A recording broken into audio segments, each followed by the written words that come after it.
আজ সকাল 7টা থেকে প্রায় বর্তমান বাজে 10টা এই পর্যন্ত কতগুলা গাছ কাটলাম, প্রায় 200 গাছ। 200 গাছের থেকে প্রত্যেকটা গাছে একটা বা দুইটা বা কোনো গাছে ফল নাই, এমনভাবে কাটতে হলো। প্রায় অনেক হাঁটতে হলো, অনেক হাঁটার পরে ফল পেলাম না, ফল খুবই কম বর্তমান। তো এই গাছটাতে দেখলাম অনেকগুলো ফল আছে। তো আজ প্রথমে এই গাছটাতে ফল পেলাম বেশি, তাই ভিডিও করলাম আপনাদের মাঝে। দেখেন, তারপরেও ফল গাছটাতে অনেকগুলা ডাল।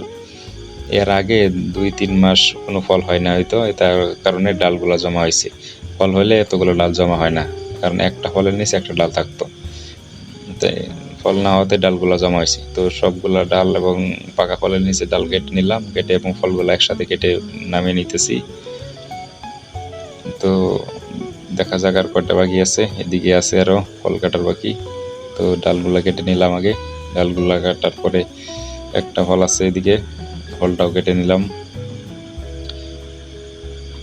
ফল কাটা দেখতে দেখা যায় ইজি, কিন্তু একটু পরিশ্রম। যারা পারে তাদের কাছে ইজি, যারা নতুন না পারে তাদের কাছে অনেক কষ্ট। তো ডালগুলা কাটা শেষ। এবার ডালগুলা নিজে একটা নির্দিষ্ট স্থানে সাজিয়ে রাখলাম। সাজিয়ে না রাখলে ফলগুলো ওঠাতে অনেক সমস্যা হবে, তাই ডালগুলো সাজিয়ে রাখতে হবে। সাজিয়ে তারপরে ফলগুলো এক সাইডে রাখতে হবে। তো দেখতে থাকেন ভিডিওটা।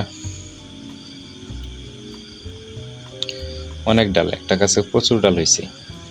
এতগুলো ডাল হয় সাধারণত হয় না, যদি প্রত্যেক মাসে মাসে ফল কাটা পড়ে। ফল না কাটার পরে ফল ডালগুলো জমা হয়েছে।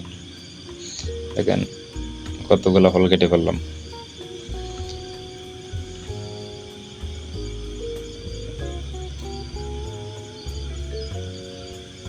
দেখেন ফলগুলা পাকা, প্রত্যেকটা লাল। একটা, দুইটা, তিনটা, চারটা, পাঁচটা, ছয়টা ফল কাটলাম। আর এই প্রথম আজকে একটা গাছেতে 6টা ফল।